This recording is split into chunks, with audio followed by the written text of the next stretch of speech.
এটা দিয়ামান্টাকসের গল্প নয়। আমি যে একটা অডিও এখন বানাচ্ছি, এটা কিন্তু ওই দিয়ামান্টাকস আপনার ইস্ট বেঙ্গলে জয়েন করবে কি করবে না সে বিষয়ই নয়। সুতরাং কেউ যদি ভাবেন যে দিয়ামান্টাকস জয়েন করবে কি করবে না সেটা আপনার এই ছোট্ট অডিও শুনে বুঝতে পারবেন, তাহলে আপনাদের অডিও শুনে কাজ নেই। তার জন্য প্রচুর ইউটিউব চ্যানেল আছে, প্রচুর টুইটার হ্যান্ডেল আছে, সেখানে দেখুন। আমি নিজেই সেগুলো দেখি। এটা দিয়ামান্টাকসের গল্প নয়। দিয়ামান্টাকসকে নিয়ে যে এখন বাজারে বিভিন্ন মতের আদান প্রদান হচ্ছে, সেগুলো দেখতে দেখতে আমার একটা মনে হলো যে কিছু বেসিক জিনিস নিয়ে আলোচনা করা উচিত, যেগুলো নিয়ে মনে হয় ইস্টবেঙ্গল ফ্যানরা একটু ঘেটে আছে।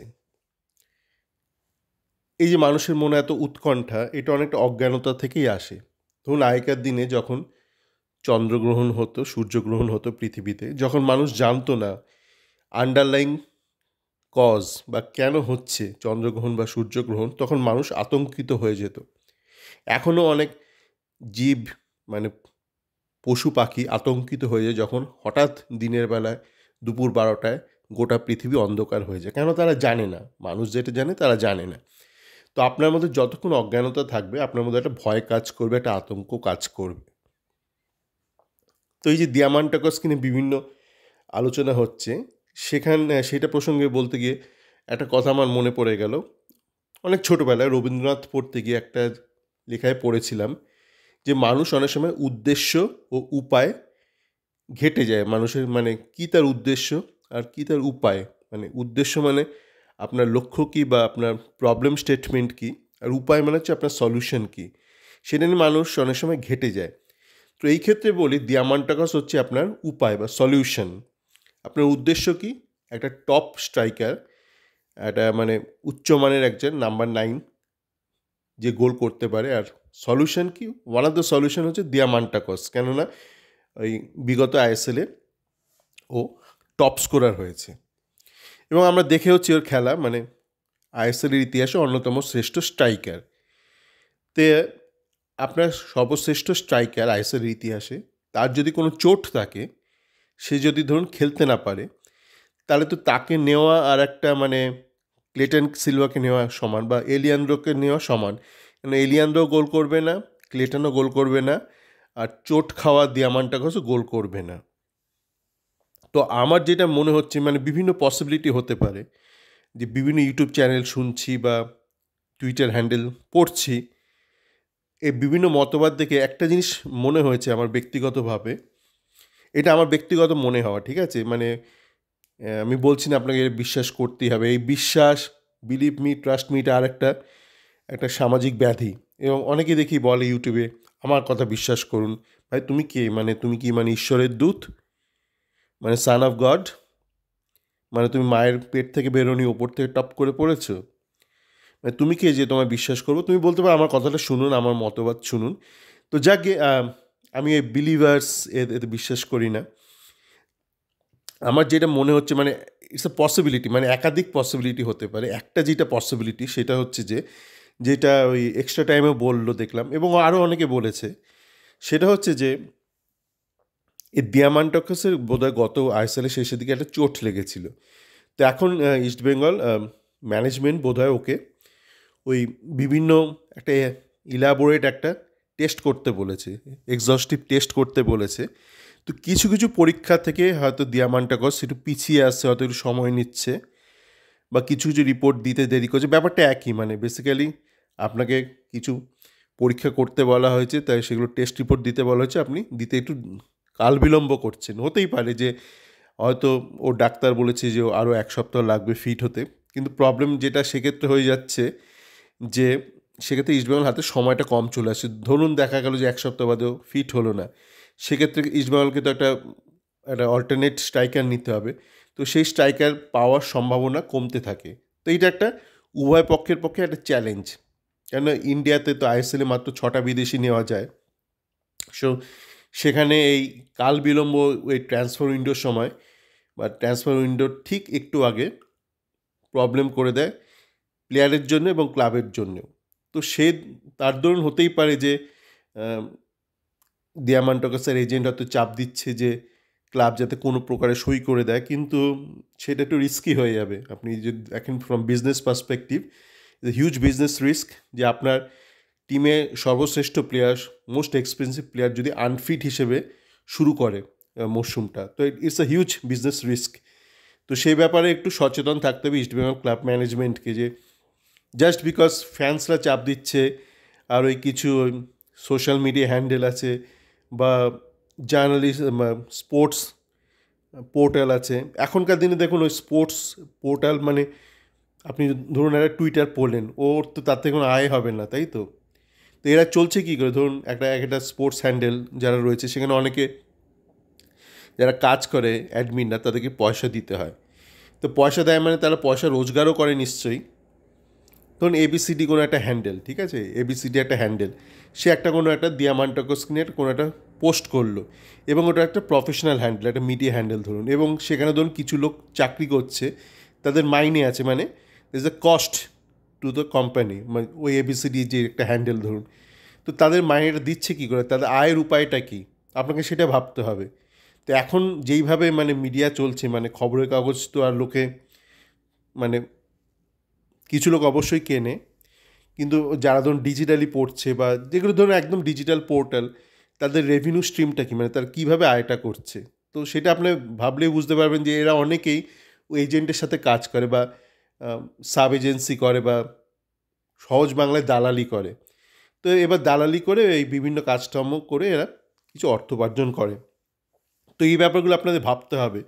এবং অনেকেই আরও একটা বিষয় নিয়ে আমি দেখছি মিডিয়াতে খুব আলোচনা হচ্ছে, প্রি কন্ট্রাক্ট সই হয়েছে কি হয়নি। প্রথমে বলি, ওই প্রি কন্ট্রাক্ট ব্যাপারটা মানে একটু অদ্ভুত। মানে ব্যাপারটা হচ্ছে আপনার এগ্রিমেন্ট বা কন্ট্রাক্ট, ঠিক আছে? এবার কন্ট্রাক্ট বিভিন্ন প্রকারের হয়, মানে খুব স্লিম কন্ট্রাক্ট হয়, মানে পাতলা একটা বেসিক কন্ট্রাক্ট হয়, বা একটা এক্সস্টিভ বা একটা ইলাবোরেট একটা ডিটেলড কন্ট্রাক্ট হয়।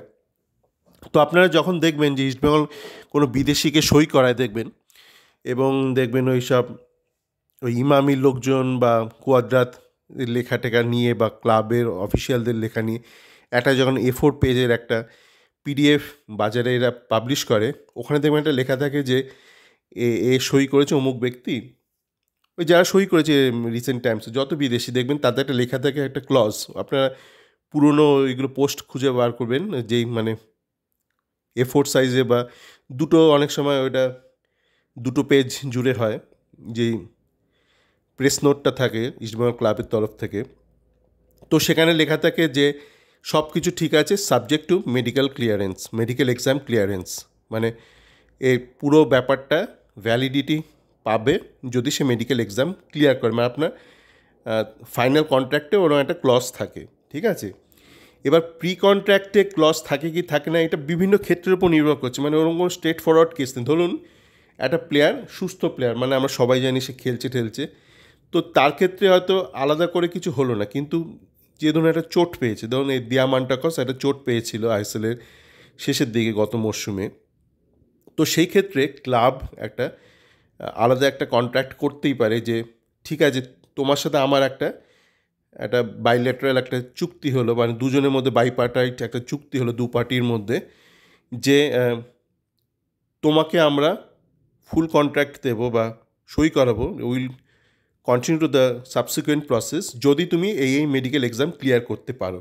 কেননা একটা কন্ট্রাক্ট বানাবে, আপনার মনে যদি সন্দেহ থাকে যে এর কোনো সমস্যা থাকতে পারে, তো আপনি প্রথমেই অতটা টাইম ইনভেস্ট নাও করতে চাইতে পারেন, ঠিক আছে? কেননা পুরো এক্সস্টিভ কন্ট্রাক্ট ওই আদান প্রদান করবে, ফাইনালাইজ করবে, আপনি কেন করবেন যদি আপনার প্রথমেই মনে একটা সন্দেহ থাকে? তো প্লেয়াররাও জানে যে আমার চোট পেয়েছিলাম, তো আমাকে হয়তো প্রথমে একটা মেডিকেল এক্সাম দিতে হবে।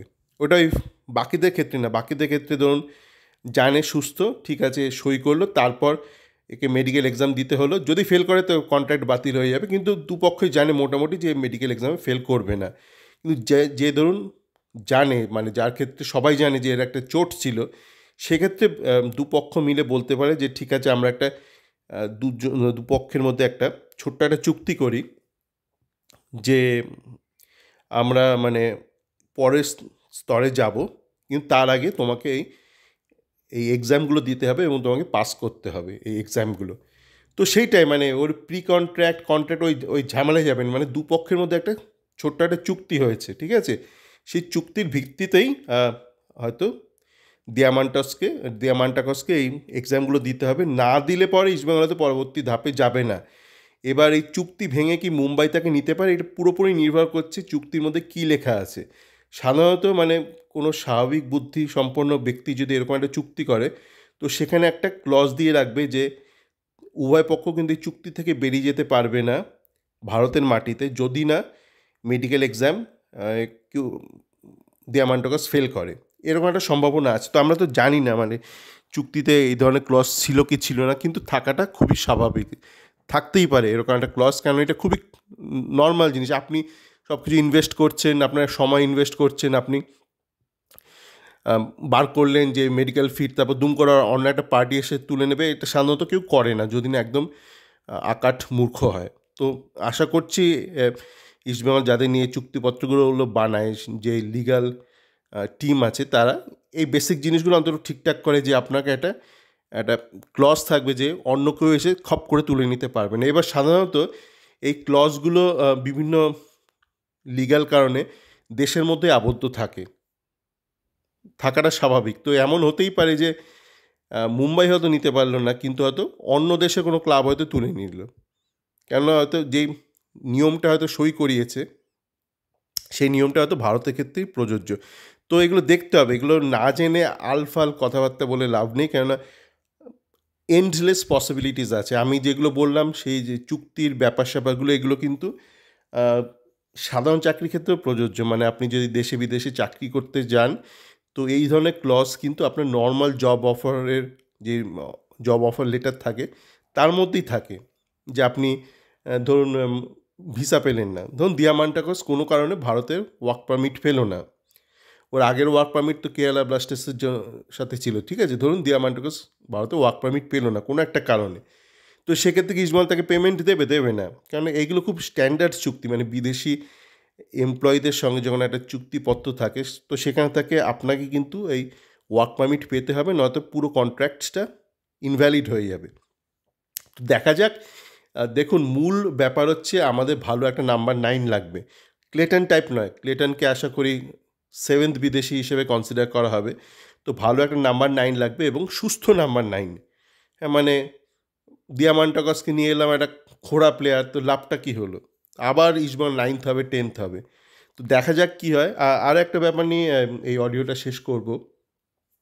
আজ সকালে দেখলাম ইস্টবেঙ্গল কেকেআরকে কংগ্রাচুলেট করে একটা পোস্ট করেছে। তো সেইটা নিয়ে একটা কথা হচ্ছিল।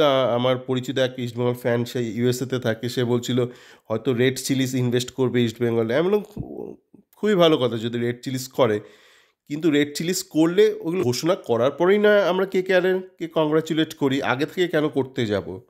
জানি না, মানে সে র্যান্ডাম বললো, মানে সে ক্লাবের সাথে যুক্ত নেই, সে আমার মতনই জাস্ট ইস্টবেঙ্গল নিয়ে এনগ্রসড, মানে আর অবশ্যই বুদ্ধিমান এবং বিচক্ষণ ব্যক্তি। তো এটার পসিবিলিটি আছে, কিন্তু কেকেআর জানি না, রেড চিলিস যদি সই করে তারপর নয় এগুলো করা যেতে পারে, আগে থেকে কেন? কেননা আগে থেকে মানে করাটা খুব একটা ভালো দেখায় না। কেননা আপনার ধরুন একটা মিডিয়া পলিসি থাকা দরকার আপনার ক্লাবের। সে তো কিছুদিন আগে ভবানীপুর ধরুন কলকাতা ক্রিকেট লিগের একটা কোনো একটা ভালো টুর্নামেন্টে চ্যাম্পিয়ন হলো, মহাবাডানকে হারিয়ে বোধহয়। তারপর আজকে দেখলাম সকালে উঠে দীপা কর্মকার এশিয়ান একটা মিটে, একটা ভালো একটা জিমন্যাস্টিক্স মিটে গোল্ড মেডেল পেলো জিমন্যাস্টিক্সে। তো তাদেরকে তো আমরা কোনো রকম কংগ্রাচুলেটই করলাম না। তো এই কংগ্রাচুলেশনের ক্ষেত্রে ধরলাম রেড চিলিজের ব্যাপারটা মানে হচ্ছে না, একটা পলিসি থাকা উচিত। হ্যাঁ, মানে আপনি ধরুন একটা পলিসি করলেন যে আমরা সবাইকে কংগ্রাচুলেট করব। সেক্ষেত্রে ধরুন এই যারা ধরুন উত্তীর্ণ হলো সিএফএল টায়ার 1-এ, সুরুচি সংঘ বা একটা কী যেন কালীঘাট মিলন সংঘ তো অলরেডি ছিল, কালীঘাট ওই ওই বাবুন ব্যানার্জি যে কালীঘাট বয়েজ না কি যেন ওইটার নাম ভুলে গেলাম। তো তাদেরকেও তাহলে কংগ্রাচুলেট করা উচিত ছিল। তারপর ধরুন কিছুদিন আগে ডেম্পো আই লিগে উত্তীর্ণ হলো, আই লিগ 2-এ চ্যাম্পিয়ন হয়ে, তাদেরকেও কংগ্রাচুলেট করা উচিত ছিল। আপনি যদি শুধু পাওয়ারফুল মানে শক্তিশালী ক্ষমতাবান এবং ধনীদের কংগ্রাচুলেট করেন, ব্যাপারটা অনেকটা এরকম হয়ে যায়, মানে ওই ফ্যান বয় টাইপ। মানে দেখবেন যে মানে বা সেলিব্রিটি ওয়ারশিপ, মানে অমিতাভ বচ্চনের জন্মদিনে দেখবেন লাখো লাখো লোক কংগ্রাচুলেট করছে, শাহরুখ খানের জন্মদিনে লাখো লাখো লোক কংগ্রাচুলেট করছে, মানে সাধারণ ফ্যান। বা আপনার যে নায়িকাদের দীপিকা থেকে শুরু করে আলিয়া ভাট, তাদেরকে যে কোনো মানে একটা অকেশনে দেখবেন সাধারণ ফ্যানরা কংগ্রাচুলেট করছে, মানে ফ্যানরা কংগ্রাচুলেট করে। তারা কিন্তু তাদেরকে ব্যক্তিগত জন্মদিনে কংগ্রাচুলেট করে না, যারা সেলিব্রিটি। তো ইস্টবেঙ্গল যদি এরকম একটা অ্যাটিটিউড থেকে যদি শুধু কেকেআরকে উইশ করে, তাহলে একটা হয়ে যায় যে কেকেআর ইজ এ সেলিব্রিটি আর ইস্টবেঙ্গল হচ্ছে ফ্যান বয়। মানে কেকেআরকে স্যার, হ্যাঁ ভালো স্যার, ভালো আছেন স্যার, ওরকম মানে স্যালুট ঢোকা পার্টি হয়ে গেছে ইস্টবেঙ্গল। তো যদি না রেড চিলিসের সাথে কিছু ব্যাপার স্যাপার থাকে, আসলে ইস্টবেঙ্গল এগুলো থেকে বিরত থাকবে। এবং যদি কংগ্রাচুলেট করতেই হয়, তার একটা মিডিয়া পলিসি বানাবে যে আমরা সবাইকেই কংগ্রাচুলেট করব, যারা যারা স্পোর্টসে বিভিন্ন ফিল্ডে কোনো কিছু অ্যাচিভ করবে, আমরা প্রত্যেককেই কংগ্রাচুলেট করব। আর নয়তো কাউকেই করার দরকার নেই। আর যদি রেড সিরিজের সাথে কিছু হয়েও থাকে, সেখানে একটা ডেকোনাম থাকা উচিত, মানে একটা কিছু ঘোষণা হোক, তারপর নয় করুক, আগে থেকে এগুলো করাও ঠিক নয়। আহ, আশা করি সকলে ভালো থাকবেন। দেখা যাক কী হয়। দিয়ামান্টাকস আর যেই বললাম উদ্দেশ্য উপায়, আমাদের কিন্তু একটা টপ ক্লাস একটা ভালো স্ট্রাইকার দরকার।